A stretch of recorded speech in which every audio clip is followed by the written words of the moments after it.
Computer knowledge internal channel के अंदर आपका स्वागत है। आज हमारा सर्वर की टॉपिक को हम आगे बढ़ाते हैं।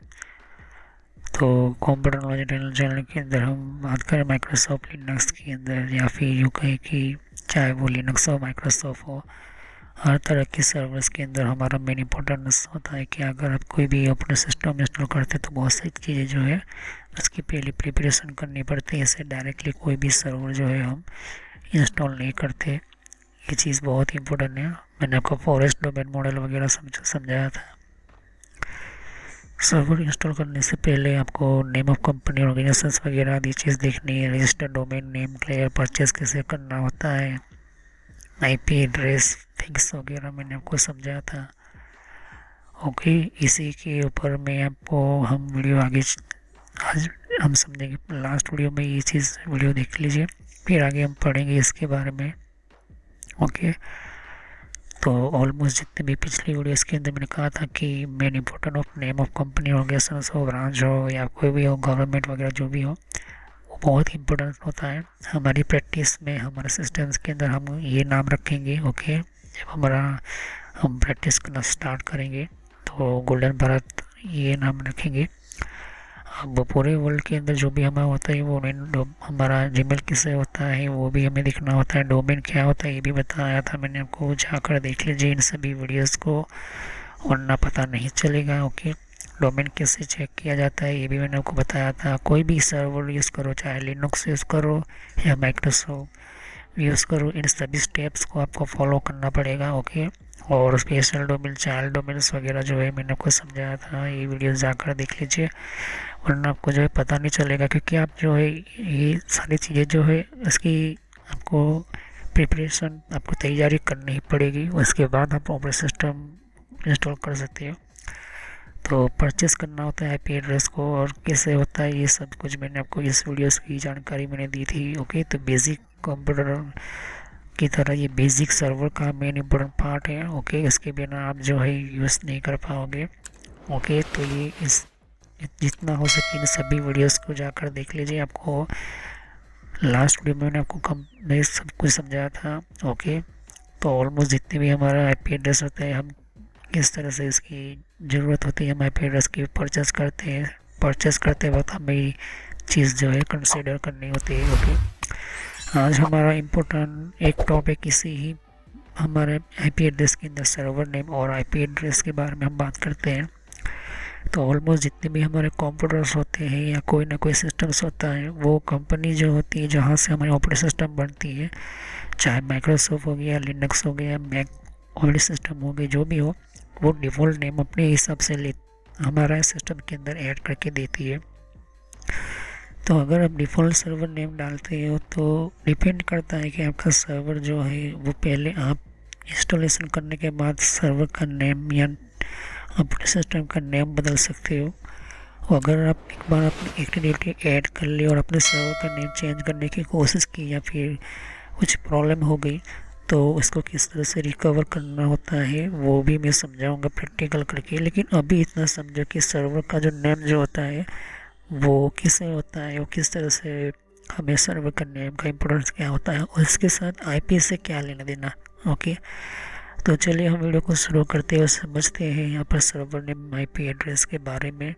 इस वीडियो को शुरू करने से पहले पिछले जितने भी वीडियोस जो है वो देखिए, वरना आपको पता नहीं चलेगा। ये लिनक्स आप ऑपरेटिंग सिस्टम यूज़ करो सर्वर की या माइक्रोसॉफ्ट की, कोई भी हो, दोनों के अंदर ये काम इम्पोर्टेंट है, यूज़फुल है।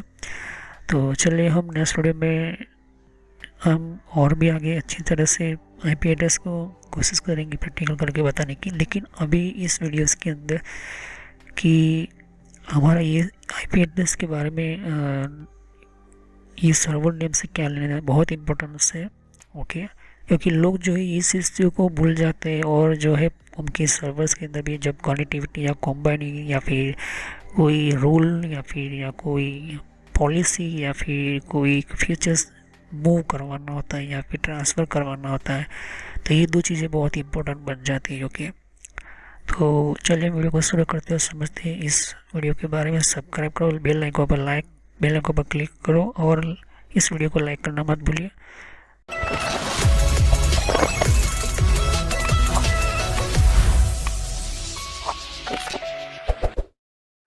Friend, computer knowledge and channel के अंदर मैं वीडियो शुरू करने से पहले मेरी चैनल की आपकी पूरी जानकारी देना चाहता हूँ। तो यहाँ पर हमें आपको समझाने के लिए मैं यूट्यूब के ऊपर क्लिक करता हूँ और आपको इस चैनल पर कैसे विज़िट करना है। तो यहाँ पर आपको यूट्यूब पर आना है। यूट्यूब पर आने के बाद आपको यहाँ पर सर्च करना है, आपको लिखना है computer knowledge and trainer. Okay, तो यहाँ पर अब आप लिखोगे यहाँ पर तो फर्स्ट नंबर पर ही मेरी चैनल आ जाएगी। तो ये मैं इसलिए बता रहा हूँ क्योंकि मेरा जो पुराना जो नेम था उसको मैंने बदल कर ये नया नेम रखा हुआ है। तो ये जो मैंने नेम इंटर करके आपको सर्च करना है। मोबाइल है तो मोबाइल में भी इस तरह से आपको लिखना है। तो देख सकते हो मेरा चैनल आ चुका है यहाँ पर। ओके, ये चीज़ मेरी आपको समझाना चाहता हूँ। तो यहाँ पर ये जो है ये मेरा चैनल के ऊपर क्लिक किया, ये पुराना नेम है। ओके, और यहाँ पर आपको सब्सक्राइब पर आना है। सब्सक्राइब पर आने के बाद क्लिक करना है सब्सक्राइब पर और ऑल पर क्लिक कर दीजिए ताकि नई वीडियो की जानकारी पहले आपको मिले। यहाँ पर प्लेलिस्ट पर क्लिक करना है। देख सकते हो मेरी बहुत सारी प्लेलिस्ट मैंने आपको समझाने के लिए, बताने के लिए, कंप्यूटर को एडवांस सिखाने के लिए ये मैंने आपको बताई हुई है। तो जितने भी आपके सामने सर्वर की टेक्नोलॉजी जो है, सिस्टम्स है, आपको बताने के लिए ये चीज़ें आपको देखने को। तो अगर आपकी कंप्यूटर के बारे में कुछ भी पता नहीं है तो बेसिक शुरुआत कीजिए, फिर आप विंडोज़ बेसिक से फिर आप माइक्रोसॉफ्ट के ऑफिस के अंदर सीखिए, फिर यहाँ पर हार्डवेयर के बारे में सीखिए तो और आपकी स्किल डेवलप होगी। थोड़ी आवाज़ के लिए थोड़ी प्रॉब्लम हो सकती है, लेकिन आवाज़ का थोड़ा प्रॉब्लम आप समझ लेना। नेटवर्क के अंदर आप देख सकते हो कि नेटवर्क के अंदर भी आपको पूरी जानकारी मिलेगी। नेटवर्क क्या है, नेटवर्क कैसे यूज़ होता है, कंप्यूटर के नेटवर्क की अच्छी तरह से जानकारी नहीं देख सकते हो। और विंडो 8 और 8.1 क्या है, विंडो 8.1 किससे काम करता है, मैंने आपको ये भी बताया था। ओके, तो ये ऑलमोस्ट सभी चीज़ें आपको देखने को मिलती है। एडवांस में आपको भी यहाँ पर देख सकते हो कि सिस्को की आपको नॉलेज लेनी होगी। अगर आपके सिस्टम्स के अंदर नेटवर्क से भी आगे जाना चाहता है, आपको जाना है नेटवर्क से भी आगे जाना है, तो फिर आपको सिस्को की ये जो है कोर्स को स्टार्ट करना है। और मैं video time to time upload करता रहता हूँ। ओके, फिर आपको सर्वर सीखना है तो सर्वर का बेसिक ये प्लेलिस्ट देखना बहुत ही ज़रूरी है। सर्वर की बेसिक के अंदर भी मैं video time to time upload करता रहता हूँ। सर्वर की बेसिक के पहले आपको यहाँ पर हार्डवेयर फायरवॉल देखना है। तो हार्डवेयर बेस्ड फायरवॉल क्या है, हार्डवेयर बेस्ड फायरवॉल की टेक्नोलॉजी क्या है, ये सिस्टम सीखना ज़रूरी है क्योंकि सिक्योरिटी इसके लिए आपको हार्डवेयर बेस्ड फायरवॉल और कंप्यूटर एथिकल हैकिंग ये दोनों मैं समझा रहा हूँ। तो हार्डवेयर बेस्ड फायरवॉल इसके भी video time to time upload करता रहता हूँ आपके लिए। तो इन सभी जो है जानकारी लीजिए, फिर बाद में ये सर्वर सीखे। तो सर्वर के ऊपर क्लिक करता हूँ और देख सकते हैं कि सर्वर की जो है बेसिक जितनी भी प्लेलिस्ट के अंदर वीडियो है वो बेसिक आप समझे, उसके बिना जो है सर्वर आप समझ नहीं पाओगे। सर्वर की टेक्नोलॉजी, सर्वर का बेसिक, सर्वर का नॉलेज, सर्वर का सिस्टम्स, हर चीज़ जो है मैंने आपको समझाने की एडवांस लेवल पर समझाने की कोशिश की है। ओके, तो सर्वर के बाद ये चीज़ देखने के बाद जिनको विंडोज सर्वर वर्जन 8 समझना है, विंडोज सर्वर वर्जन 12 समझना है, तो विंडोज सर्वर वर्जन 12 की भी video time to time upload करता रहता हूँ। ओके, ये विंडोज सर्वर वर्जन 12 की प्लेलिस्ट है। सर्वर की हार्डवेयर की भी प्लेलिस्ट है। सर्वर के अंदर भी मैं जो है हार्डवेयर के अंदर अलग अलग video time to time upload करता रहता हूँ। ओके, तो यहाँ पर आप देख सकते हो कि कुछ आपको और भी स्काइप वगैरह है, इन सभी की कंट्रोल पैनल की भी आप नॉलेज ले सकते हो। थोड़ी बहुत आपको आवाज़ की दिक्कत हो जाएगी, लेकिन वो आप अपने हिसाब से जो है ध्यान से समझे। और यहाँ पर वीडियोस अगर आप देखोगे तो यहाँ पर और भी मैं जो है लेटेस्ट वीडियो अपलोड करता रहता हूँ। तो सभी वीडियोस की जानकारी अच्छी तरह से लीजिए, समझे, वरना आपको पता नहीं चलेगा कि किस तरह से आपको जो है पढ़ना है। तो ये मैसेज जो मैं इसलिए देता हूँ ताकि आपको कोई प्रॉब्लम ना हो, कोई दिक्कत ना हो। तो ये आपको समझाने के लिए ही मैं जो है यहाँ पर समझा रहा हूँ कि किस तरह से आपको जो है फॉलो करना है। तो चलिए वीडियो को शुरू करते और समझते हैं। तो सर्वर की हम नेम की बात करें या सर्वर के आईपी एड्रेस की हम बात करें, देखिए हर कंप्यूटर का अपना एक नेम होता है। हर कंप्यूटर का एक नेम का ऑप्शन होता है। सर्वर ऑपरेटिंग सिस्टम में ये पहले से ही जब डोस कमांड सिस्टम आई थी वहाँ से ये सिस्टम का नेम वगैरह हेड फीचर्स किए गए थे। तो ऑलमोस्ट ये सर्वर का नेम का क्या ज़रूरत होता है या आईपी एड्रेस के साथ क्या लेना देना होता है। जब कोई सर्वर बनता है तो पहला जो सर्वर बनाते हैं हमारा होता है प्राइमरी सर्वर, दूसरा होता है हमारा सेकेंडरी सर्वर और तीसरा होता है हमारा आरओडीसी सर्वर। ये 3 सर्वर हमें रखने ही पड़ते हैं। चौथा जो सर्वर होता है वो हम अलग से अलग जगह से रख सकते हैं, बैकअप सर्वर बोल लो या फिर हमारे एप्लीकेशन सर्वर बोल लो या एफटीपी सर्वर बोल लो या जो भी सर्वर XYZ जैसे जैसे आप सर्वर रखते हो तो सर्वर का हमें नेम रखना होता है। तो प्राइमरी सर्वर का मैं नाम लिखता हूँ सर्वर 1 ऐसा लिख सकता हूँ या मेन सर्वर ऐसा लिख सकता हूँ। फिर सेकेंडरी सर्वर का हम सर्वर 2 नेम रख सकते हैं, हम सर्वर 2 डॉट हमारा कोई भी ऐसा नाम रख सकते हैं। नेम से हमें पता चलता है कि जैसे जैसे हमारा सर्वर्स बढ़ेंगे या उसका ग्रुप बढ़ेगा तो उस हिसाब से हमें जो है कॉन्फ़िगरेशन करने में हमें आसानी रहती है। अब इस सर्वर का जो है एक एक्टिव डायरेक्टरी NTDS फोल्डर जो होता है, एक्टिव डायरेक्टरी माइक्रोसॉफ्ट कंपनी का सर्वर यूज़ करता है तो NTDS फोल्डर होता है। एक्टिव डायरेक्टरी की हम बात करते हैं, उस एक्टिव डायरेक्टरी के अंदर सर्वर का जो नेम जो होता है वो इम्पोर्टेंस माना जाता है। उसको जो है डोमेन सर्वर मशीन नेम कहते हैं। Okay, domain server machine name मतलब कि हमारा मेन सर्वर का नेम। अब जब DNS सर्वर जो इसके अंदर इंस्टॉल करते हैं या फिर ऐड करते हैं तो वो सर्वर जो होता है DNS जो होता है वो हमारे सर्वर के नेम बन जाता है। ओके, ये इम्पोर्टेंस होता है। तो ऑपरेटिंग सिस्टम जैसे हम इंस्टॉल करते हैं तो पहला जो हमारा काम होता है कि सर्वर का नेम पहले से आप रखो।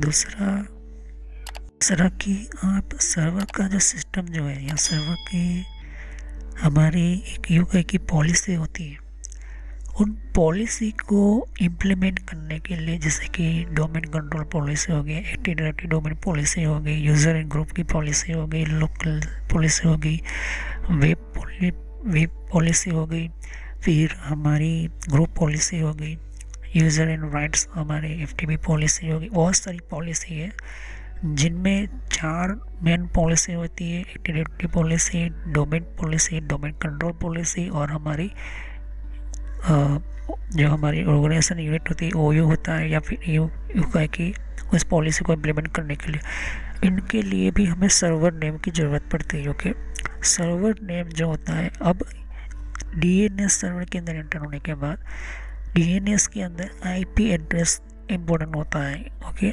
अगर मैं सर्वर को इंस्टॉल कर लेता हूँ, DNS सिस्टम एंटर कर लेता हूँ, IP एड्रेस भी दे देता हूँ तो DNS के पास 2 बहुत बड़े इम्पोर्टेंट उसके रोल्स होते हैं। DNS सर्वर पहला IP टू नेम और नेम टू IP करता है क्योंकि हज़ारों लाखों वेबसाइट है।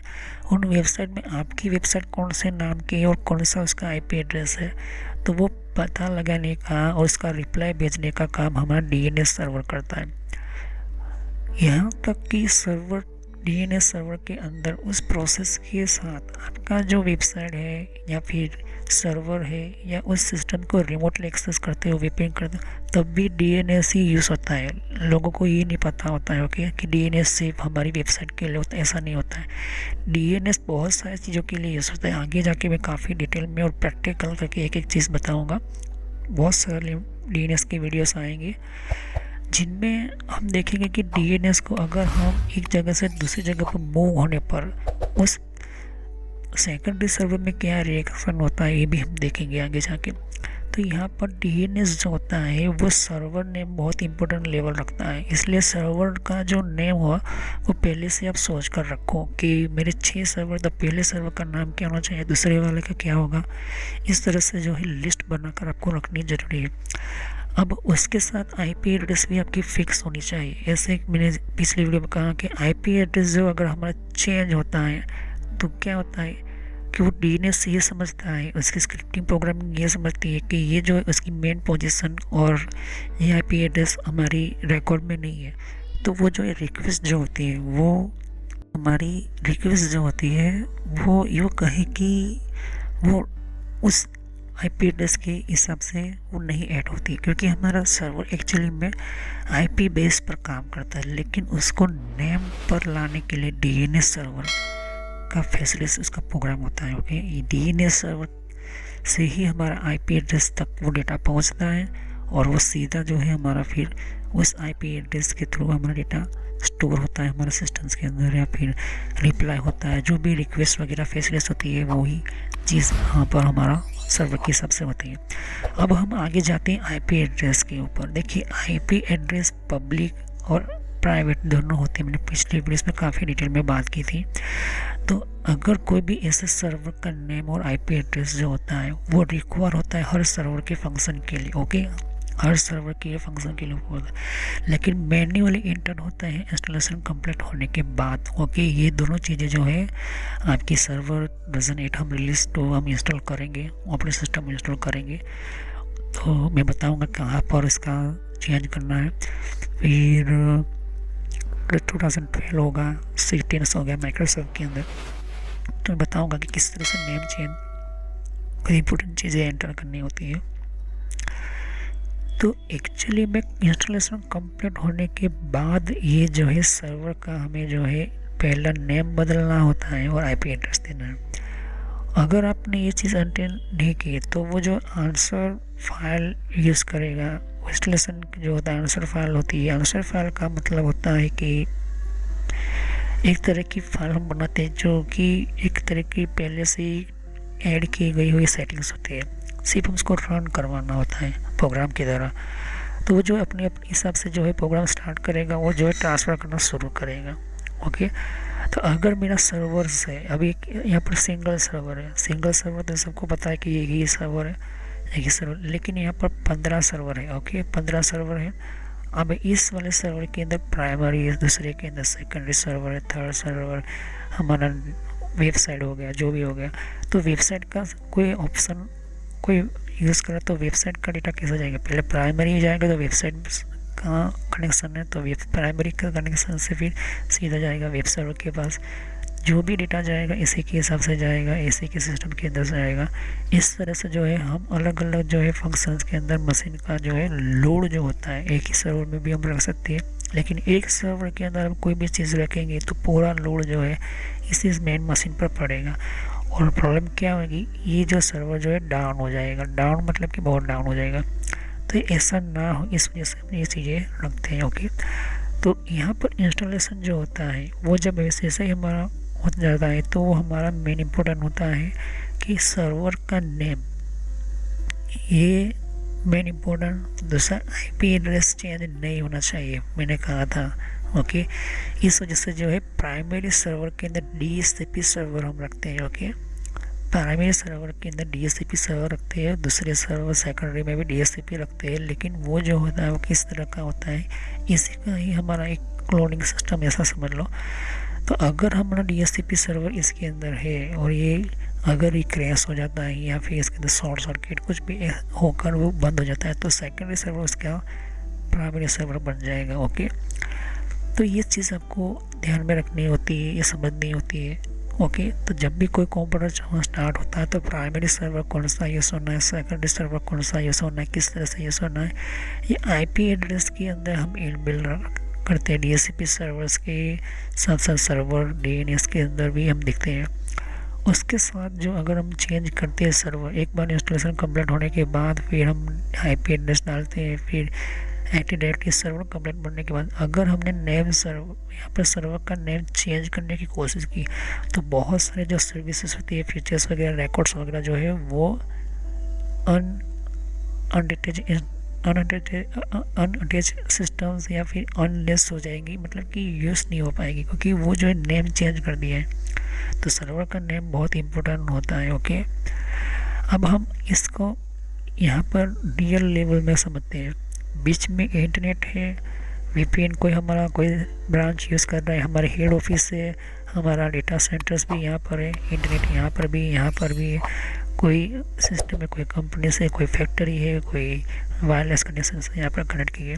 यहाँ पर प्राइमरी साइट्स के अंदर हमने कोई सर्वर्स के अंदर नेम जैसे ही चेंज किया या आईपी एड्रेस जैसे चेंज हुआ तो सभी को ये लगेगा कि ये सर्वर एक्चुअली में है ही नहीं, क्योंकि वहाँ का जो रिप्लाई था, जो डीएनएस था, वो रिप्लाई नहीं भेजना, ओके, वो रिप्लाई नहीं भेजना का काम करेगा, क्योंकि वो रिप्लाई जो होता है वो एक्चुअली में रियल सर्वर नेम और आईपी एड्रेस दोनों चेंज किए तो प्रॉब्लम यहाँ पर डीएनएस में होगी।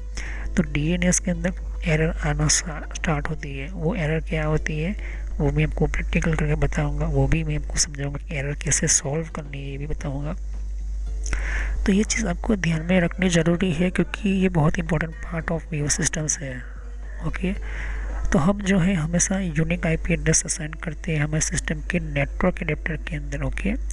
यूनिक आईपी एड्रेस का मतलब होता है कि वो आईपी एड्रेस किसी और दूसरे हमारे नेटवर्क के अंदर नहीं होना चाहिए। नेटवर्क एडेप्टर का मैंने बताया था, उसको link local IP address PS जैसा हम कहते हैं, क्योंकि आईपी एड्रेस जो होता है यूनिक मतलब कि यूनिक ही होना चाहिए, वो आईपी एड्रेस चेंज नहीं होना चाहिए। तो नेटवर्क प्रोटोकॉल जिसके अंदर आईपी एड्रेस सर्वर होता है, वो हम जो होता है जब हम इंस्टॉल करेंगे विंडोज सर्वर 2008 लिस्ट के अंदर समझाऊंगा। तो हमारा जो इंस्टॉलेशन होता है, कॉन्फ़िगर होता है, वो नेटवर्क प्रोटोकॉल या फिर हमारा अलाउ करता है कम्युनिकेट। तो और भी बहुत सारे मशीन के अंदर ये चीज़ें इंपॉर्टेंट होती हैं। तो सर्वर 2008 की बात नहीं, 16 हो, हम 12 यूज़ करेंगे तब भी, हम लिनक्स करेंगे यूज़ तब भी ये चीज़ सेम ही रहेगी, ओके। क्यों? क्योंकि उनके चाहे लिनक्स हो चाहे माइक्रोसॉफ्ट का कोई भी सर्वर हम यूज़ करें, ये बेसिक इंपॉर्टेंट सिस्टम्स है, बेसिक की वीडियो है। तो आपको ये नहीं समझना चाहिए कि ये सिर्फ सर्वर 2008 के लिए हो, कि ये चीज़ ध्यान में रखिए। तो ये जो अभी जो वीडियो चल रही है इंस्टॉलेशन की, पहले की प्रिपरेशन की, दोनों सिस्टम्स के लिए दोनों लेवल्स पर काम करेगी, ओके। तो ये चीज़ आप लोग ध्यान में रखनी है। तो अगर आप इंस्टॉल करते हैं, कॉन्फ़िगर करते हैं नेटवर्क प्रोटोकॉल, तो ये अलाउ करता है कम्युनिकेट के लिए, आप उसको परमिशन देते हो कि आप कम्युनिकेट करो दूसरे मशीन के साथ, ओके। तो ये आईपी एड्रेस करंटली हमारा मोस्ट कॉमन यूज़ होते हैं, उसको हम कहते हैं TCP/IP वर्जन 4, TCP/IP v4 और वर्जन 6 भी आप यूज़ कर सकते हो, डिपेंड करता है आपके ऊपर। तो ट्रांसमिशन कंट्रोल प्रोटोकॉल जो होता है वो डेटा ट्रांसफ़र करता है, अलाउ करता है सभी कंप्यूटर को, यहाँ तक कि इंटरनेट कम्युनिकेट भी जो होता है वो हम यूज़ करते हो। उसके बाद हमारा जब भी हम ऐसे TCP/IP या जब जो भी कनेक्शन नीड करते हैं, जो भी हमें कॉन्फ़िगरेशन आईपी एड्रेस करते हैं सर्वर्स के लिए, तो आप चूज़ कर सकते हो कि एक जगह से दूसरी, और भी बहुत सारे 3 टाइप के मेथड असाइन कर सकते हो, जैसे कि बहुत सारे सिस्टम्स होती हैं, ओके। तो ऑटोमेटिक आईपी भी प्राइवेट आईपी एड्रेस जिसको अपीपा बोलते हैं, तो अपीपा जो होता है वो हम यूज़ करते हैं हमारा स्मॉल नेटवर्क कनेक्टिविटी, और जो होता है हमारा एक तरह का डायनेमिक होस्ट कंट्रोलर DHCP का एक पार्ट होता है अपीपा। ये माइक्रोसॉफ्ट कंपनी ने प्रोटोकॉल्स बनाया था ये अपीपा एड्रेसिंग सिस्टम्स के अंदर। तो ये चीज़ आपको देखना है कि जब हम यूज़ करते हैं तो वो डायनामिक आईपी एड्रेस को ज़्यादातर हम यूज़ करते हैं। एक एग्जांपल के तौर पर देता हूँ कि अगर आप कोई कंप्यूटर जो है कुछ इस तरह से आप कनेक्शन करते हो, जिसको हम बस टोपोलॉजी की मेथड बोलते हैं, बस टोपोलॉजी की रीत से हम कनेक्शन करते हैं, तो अगर हमने किसी को भी आईपी एड्रेस नहीं दिया, सभी के अंदर विंडोज 7 है, तो ऑटोमेटिकली सभी के अंदर जो अपीपा प्रोटोकॉल एक्टिव हो जाएगा। अगर आप कुछ मैश टोपोलॉजी इस तरह से आप इस मेथड से आप कनेक्शन करना चाहते हो, तो इस तरह से भी आप जो है अपीपा प्रोटोकॉल ऑटोमेटिक मिल जाएगा। और इसके अलावा आप ध्यान से देखिएगा अपीपा प्रोटोकॉल जो होता है वो एक्टिव होता है ये एड्रेस से 169.254 से स्टार्ट होता है, ओके। ये चीज़ आपको ध्यान में रखनी है। और ये 254 अपीपा प्रोटोकॉल का ये रेंज यूज़ करता है प्राइवेट आईपी एड्रेस। आपको ये ऑलमोस्ट देखने को मिल जाता है क्लास B का आईपी एड्रेस है। तो क्लास B का IP address अपीपा protocol DHCP server की तरह ही वो काम करता है, लेकिन ये DHCP नहीं होता, ओके। ये भी एक ऑटोमेटिक ही है, लेकिन DHCP के अंदर फंक्शन हमें देता है। DHCP क्या करता है, ये दोनों एक ही स्क्रिप्टिंग प्रोग्रामिंग होती है, लेकिन इसके अंदर थोड़ा बहुत चेंज किया गया होता है। इसके अंदर हमें ऑप्शंस मिलते हैं कि कहाँ से आपको आईपी एड्रेस की रेंज स्टार्ट करनी है और कहाँ तक रखनी है, और कौन से आपको सबनेट मास्क या कोई भी आपको रखनी है, ये हमें प्रोटोकॉल हमें देता है, लेकिन अपीपा नहीं देता है। ओके, अपीपा के लिए आपको कॉन्फ़िगरेशन करने की अलाउ नहीं करता, लेकिन डीएचसीपी जो होता है वो अलाउ करता है। ये प्रोग्राम जो डीएचसीपी कॉन्फ़िगरेशन प्रोटोकॉल मैंने आपको समझाया था, नेटवर्क की प्लेलिस्ट में जाइए और डीएचसीपी के बारे में बेहतर तरीके से समझे, बेहतर तरीके से सिस्टम को जाने। तो डीएचसीपी जो होता है वो क्या होता है, क्या यूज़ होता है, ये सब कुछ मैंने आपको समझा चुका हूँ। तो ये एड्रेस जो होता है वो स्टार्ट होता है 169.254 से शुरू होता है और 255 तक ख़त्म हो जाता है। तो ये जो है आपके नेटवर्क के अंदर ऑटोमेटिकली जो है वो कम्युनिकेशन करवाने के लिए और स्विच के अंदर मैक एड्रेस देने के लिए काफ़ी यूज़फुल होता है, और ये ऑलमोस्ट डिटेक्ट करता है सभी और भी दूसरे नेटवर्क को देने के लिए, जैसे कि 169.254.0.1, 169.254.0.2, फिर 3, फिर 4, 5, 6 इस तरह से चलता जाएगा। ओके, या फिर आप इस तरह का भी स्विच के साथ कनेक्शन करोगे, इस तरह से भी आप कनेक्शन करोगे, तब भी जो है अपीपा प्रोटोकॉल यूज़ करेगा, जब तक कि आप खुद मैन्युअली आईपी एड्रेस ना दो, या फिर डीएचसीपी कोई सर्वर या फिर डीएचसीपी कोई प्रोटोकॉल देने वाला राउटर ना हो, तब तक अपीपा प्रोटोकॉल ये एंटर रहेगा। ओके, ये चीज़ आपको ध्यान में रखनी होती है। तो मैन्युअली एंटर करना होगा आपको, अपीपा प्रोटोकॉल हटाना है, या तो फिर डीएचसीपी सर्वर लगाना हो, या फिर डीएचसीपी कोई डिवाइसेस लगाना होगा जिसमें राउटर हो गया, फायरवॉल हो गया। ओके, तो नेक्स्ट वीडियो के अंदर हम समझेंगे कि आईपी एड्रेस फिक्स और सेटअप किस लिए करते हैं, क्यों करते हैं हमारे प्राइवेट या पब्लिक नेटवर्क के अंदर, और ये कैसे होती है टेलीकॉम कंपनी के अंदर। ओके, ये भी हम देखेंगे। ये काफ़ी बहुत इंपॉर्टेंट है, लेकिन लोगों को ये समझ में नहीं आता, खास तरह के जो भी हमारे इम्पोर्टेंस न्यू टाइप के इंजीनियर्स या फिर program engineers, service engineers, network engineers के लिए बहुत इंपॉर्टेंट होता है। तो नेक्स्ट वीडियो में यहीं से मैं शुरू करूँगा। तो सब्सक्राइब करो, लाइक करो, बेल आइकन पर क्लिक करना ना भूलो। अगर कोई भी क्वेश्चन है तो मुझे कमेंट करें। तो thank you, have nice day. सभी वीडियो को पार्ट वाइज ही देखें, और सभी जितने भी अभी जो वीडियो चल रही है, टॉपिक जो है 5 नंबर का चल रहा है, ये लिनक्स में भी काम करेगा। सर्वर के हर एक ऑपरेटिंग सिस्टम के लिए इम्पोर्टेंट चीज़ें हैं, इम्पोर्टेंट फैक्ट्स है। तो ये बेसिक कंप्यूटर के अंदर भी मैं एंटर करूँगा। ओके, तो थैंक यू। हम नेक्स्ट में ये से कंटिन्यू करेंगे। तो कोई भी क्वेश्चन तो कमेंट कीजिए, और वीडियो को लाइक करना ना मत भूलिए। तो थैंक यू। देख सकते हो कि यहाँ पर और भी एक, जैसे कि विंडो 10 के लिए भी अलग मैंने प्लेलिस्ट बना रखी हुई है। तो विंडो 10 के अंदर भी आप अलग अलग तरह की इन्फॉर्मेशन, जैसे कि कि विंडोज़ 10 के अंदर भी, तो विंडो 10 की भी आपको जानकारी मिलेगी यहाँ पर, डिफरेंट टाइप की अलग तरह की विंडो 10 की यहाँ पर सीरीज है। ओके, तो हर विंडो 10 के अंदर कौन कौन सी सेटिंग्स होती है, किस तरह की सेटिंग्स होती है, विंडो 10 के अंदर कौन कौन सी फीचर्स होती है, ये भी रखा हुआ है यहाँ पर। ओके, तो यहाँ पर आपकी विंडो 10 के अलावा कंट्रोल पैनल भी है। कंट्रोल पैनल के अंदर भी आपको जानकारी कंट्रोल पैनल क्या होता है। ओके, और आप इसी तरह की कंप्यूटर हार्डवेयर का कोर्स आपको ये इम्पोर्टेंट है, ये आप इसी की और कंप्यूटर नेटवर्क का भी कोर्स कंटिन्यू कर रहा हूँ यहाँ पर। ओके, तो जहाँ पर आपकी जिस फील्ड के अंदर आपको इन्फॉर्मेशन चाहिए, साथ ही मैंने जीमेल किस तरह से बनाना, जीमेल क्या है, Gmail port forwarding, Gmail system, Gmail ID के अंदर क्लोनिंग किस तरह से करी जाती है, यहाँ पर जीमेल के अंदर किस तरह से हम लेबल क्रिएट करते हैं, यहाँ पर ये भी सिखाया मैंने यहाँ पर। ओके, तो आगे जाके आप देख सकते हो कि और भी बहुत सारे यहाँ पर वीडियो है विंडोज 10 के यहाँ पर। ओके, तो मैंने पेटीएम, मिंत्रा, याहू, ट्विटर क्या होती है, ट्विटर के कौन कौन सिक्योरिटी फीचर कौन कौन से, फेसबुक क्या है, फेसबुक के अंदर कौन कौन से फीचर्स वगैरह होते हैं, यहाँ पर हमने बताया यहाँ पर। तो यहाँ पर आपको देख सकते हो कि और भी बहुत सारे आपको बेसिक कंप्यूटर यूजर पर क्लिक करना है, यहाँ पर बेसिक कंप्यूटर नॉलेज के ऊपर, क्योंकि ये बहुत ही इंपॉर्टेंट है। और जब तक आपको कोई कंप्यूटर की नॉलेज नहीं, तो आप बेसिक पे ही स्टार्ट कीजिए। ओके, तो ये पुराने आपके लिए। और कुछ में फ्रॉड कॉल वगैरह होते हैं, कुछ वेबसाइट, कुछ कमांड के अंदर क्या करना है, फायरवॉल किस तरह से यूज़ करना है, ये भी मैं बताया यहाँ पर। तो मैं आगे नेक्स्ट लेवल पर बताऊँगा। ओके, एंड्रॉइड का भी मैंने समझाया, एंड्रॉइड मोबाइल फ़ोन के अंदर क्या होती है, किस तरह से। तो वीडियो पर जैसे क्लिक करते बहुत सारे आपको वीडियोस मिलेंगे, लेकिन मैं कहूँगा कि आप प्लेलिस्ट में जाकर ही हर तरह के यहाँ पर वीडियोस को कंटिन्यू करें। ओके, तो सभी वीडियोस जो होती है पार्ट वाइज होती है। ओके, तो हर पार्ट के अंदर आपको अलग तरह की नॉलेज मिलेगी। ओके, और कोई भी क्वेश्चन होता है आप मुझे कर सकते हो। अभी ये जो मेरा नेम है वो पुराना नेम है क्योंकि मैंने रखा हुआ है, लेकिन जो रियल नेम है आपको इस तरह से सर्च करना है यूट्यूब की प्लेलिस्ट के अंदर, आपके मोबाइल के अंदर, और आपके कंप्यूटर के अंदर भी आप यूट्यूब चलाते हो तो इस तरह से आपको कंप्यूटर नॉलेज ट्रेनर यही नाम एंटर करना है। लेकिन मैं पुराना नाम इसलिए रखा हुआ है क्योंकि आपको पता चले कि ये दोनों चैनल एक ही है मेरी। ओके, तो thanks for watching my video. Have a nice day. Next time I will continue new topic, मैं नए कंप्यूटर में कंटिन्यू करूंगा। ओके, तो थैंक यू।